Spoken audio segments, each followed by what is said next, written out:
I'm Elisa Mortensen, and this is Undo Redo. Let's take a look at all the things that happen in life that we would like to undo and have a chance to redo. Hello, friends.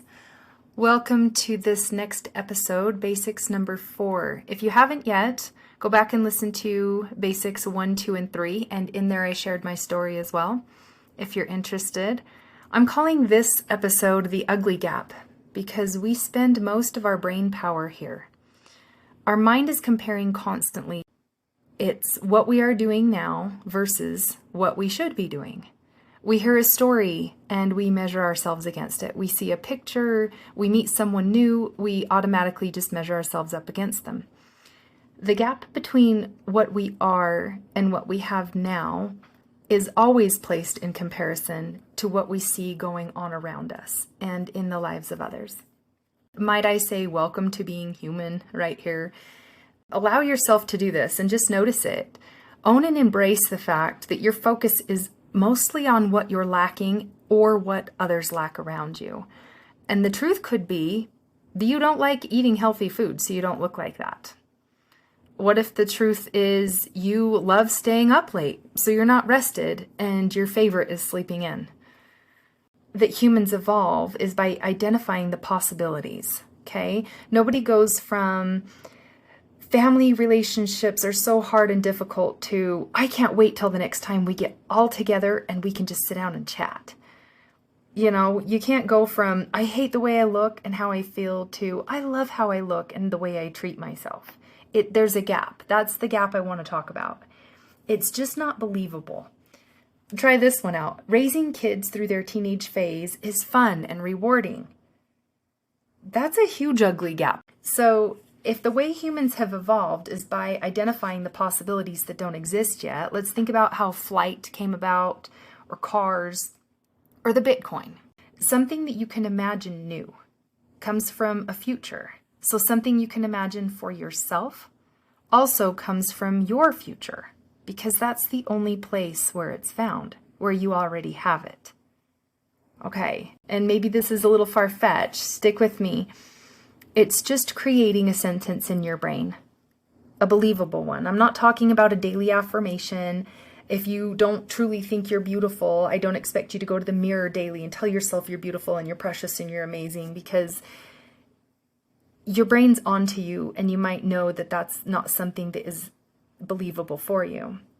I'm talking about loosening the focus on what we lack by finding the possibility that in your future you are doing or you do have the thing that you've wanted. That huge ugly gap between you and what you haven't been able to get to in your life, you are currently on the one side of it. Wishing to get to the other side, hoping you can get to the other side, possibly beating yourself up daily because you're not there already and you should know better. The side you're on now is your current way of thinking, your current routines, your current habits. Your mind will not easily be convinced that it belongs on the other side, especially at the moment that you want it most. Getting over there comes with some convincing to yourself. You're going to have to build a bridge. Just picture this gap having and needing a huge bridge, a way of getting over there, okay? First, you must believe that there can be a bridge. The belief that you can indeed get over there if you really want to. Know that you're a beginner, and here's some help for the blueprint for building your bridge and some possible tips. This exercise will be very specific to you because you will gather your own information needed for this. All right? What you are receiving and gathering comes from your being aware of yourself. We talked in previous podcasts about you being the observer of yourself and what things that you have found that are working. So now that you know that the things you have now that are working, you can start gathering those tools for using to build the bridge. Let's reinforce what you're doing well, and you know what's working for you in those areas, and those are to be celebrated, and routines should be set in place for keeping those strong. And when we know what our strengths are, we can leverage them into our weak moments. So let's reinforce the weak areas and strengthen those areas.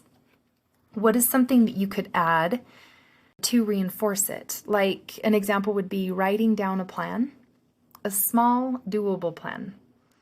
Lots of tiny changes. Let's break this down into the tiniest tasks possible so it's within our reach. All right? Here's a good example. Get a workout in. Get a workout in is on your list, let's say, for the day or for the week. Or get 3 workouts in is on your list. Sometimes that's overwhelming to your mind. You're like, oh, get a workout in. Let's change that into tiny bite-sized pieces and tiny actions. Let's first start with change into your gym clothes and your gym shoes, and then you cross it off. You guys, phones, notes, just as a side thing, phones notes is amazing because you can just type it in and the little box pops up anyways. If you have it on that, you can go to some settings and find the checkbox, and you just start typing and it puts a checkbox up by everything you're typing, and then you can just tap it and it crosses it off and checks it for you. So I love phone notes. So try that out and find it if you haven't. Google how to find it if you don't have one. The next one after change into your gym clothes could be go to the workout location at such and such time.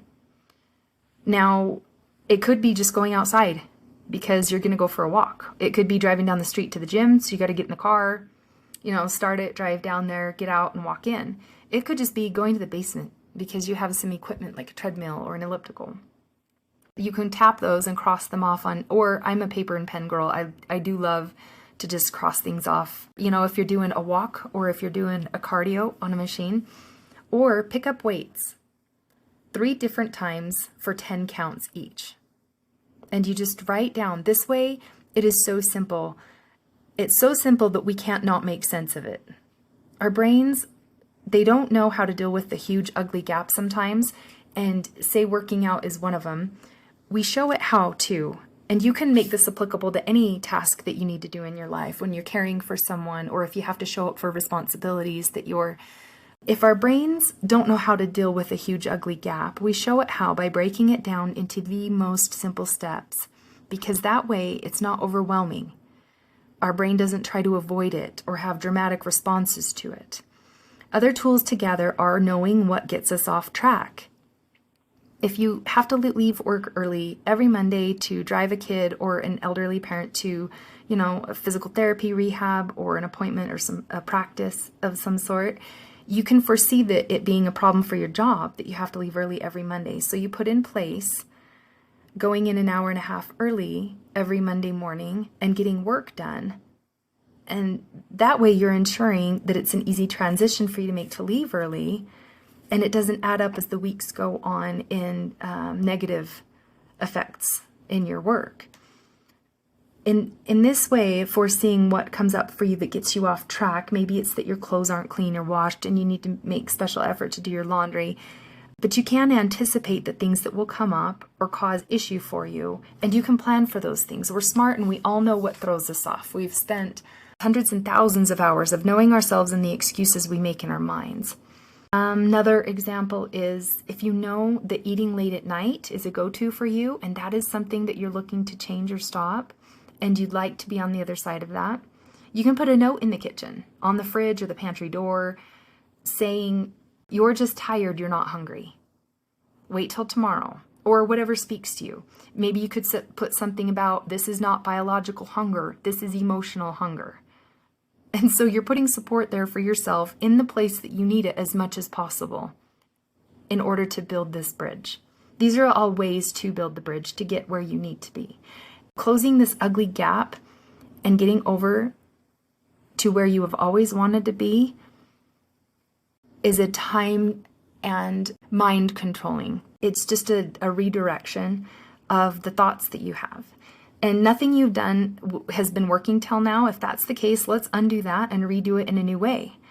Let's use all these things that I'm suggesting, plus another idea is to get a support team. You can see if there's others who want to share this same goal with you. They have the same desires and they want to join you in it. Maybe you could celebrate every little win so that your mind isn't consumed with what you're lacking along the way, or how many times you've had to do it over and over and you still keep making the same mistake. Now, it's not a mistake and it's not wasted time because you're learning something every single time you do it. You're learning something about you. You're learning about what doesn't work for you. Spend equal airtime noticing how you are showing up and what improvements you have made. Celebrating every little win in your mind is showing you all the little improvements so that you're sure to embrace you and love you more, and that way it'll stick. With a simple repeating pattern, it will stick. Embracing those wins, noticing all the little things you are doing that are slowly getting better and that you did notice it sooner, those are wins. It will stick if you celebrate them more and spend more time in that realm instead of in the realm of how you're lacking. If nothing you have done has worked or stuck till now, it's probably because you're either having an antagonistic relationship with yourself, meaning you're upset at yourself for not being able to get you to do what it takes to get there, or you're maybe felt overwhelmed with where to start or how to even get there, so your brain causes so much drama over it that you shut down and you're never seeing it through.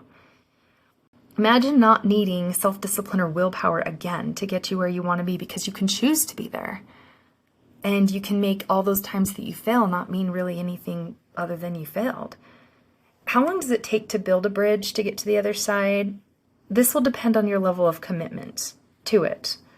If you distill down all those little steps that it takes, it can overcome the drama that's in your mind of getting there. But if the excuses list that you're making not to do it or get there is bigger than your reasons list for choosing to get there, that's a tough one. You need to make your reasons a longer list. The reasons for doing it and your why must be bigger than your excuses. Maybe one of the other reasons it didn't stick for you yet is because you didn't know the vehicle to get there.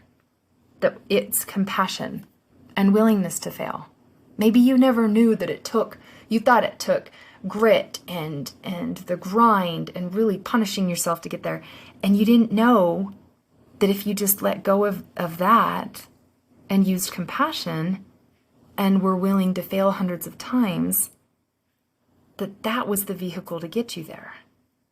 Compassion and failure, they're both interchangeable to get you to this other side.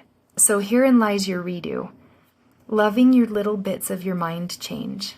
Letting go of the need to force or make yourself do anything, because nobody wants to be forced to do anything, not even yourself. Having failures happen and being okay with it. Having compassion for it. Telling yourself that it is okay and you will eventually get this. Something that is believable to you, just as long as you don't use it as a reason to quit. Because quitting just ensures that you fail ahead of time and that you will never get there. You would never tell your 1-year-old self to just give up trying to walk, right? Ensuring that you never learned how to walk.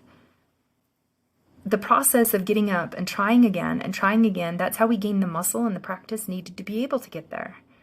I bet you your 1-year-old version in your little 1-year-old brain was like, whoa, whoops, let's try that again, and just got up and tried again and got a little farther the next time, or even fell sooner the next time. So what? I'll keep going until I get it. I'm sure that little 1-year-old brain was just like, oh, this is just what you do to get there. I'm not going to get there by sitting here, and no one's going to do it for you. That's the truth. You can let it hurt. That's okay. You can let it be scary. That's okay too. But don't let it make you stop. Did you break it down small enough? What other obstacles did you see coming that you didn't realize or plan for? And how can you plan for them? How can you welcome them even and get through them? It's just a learning process. It's the process of you. You must be doing something new to get to a new place and be doing something different than you have done to get different results. Just to wrap this 4th basics up, the secret to living and creating new results from a future place where you already have it is working your way backwards to the point where you are now and putting steps in place. Reprogramming your brain with repetition to have new ways of thinking, create new sentences that you've never thought before, combined with the compassion and the willingness to fail. That's what gets you there. I can coach you on all of I'll put my link in the show notes. Sign up online for a quick chat and see if it's for you. The key to living an extraordinary life full of new possibilities is through your mind. Thanks for listening, and to give this podcast a rating, I'm on Facebook, Google Podcast, Instagram, Spotify, and soon to be YouTube channel. Go to my link in the show notes and enter your email to sign up a time with me to try this out for free. You heard me, guys. It's free. I want you to try this. I'm determined to show you that it works, because connection, fulfillment, and relief can be yours. Share this with whoever came to your mind, because this is how the heavens reach us, is through each other. I love you all, and we'll see you next week. Bye.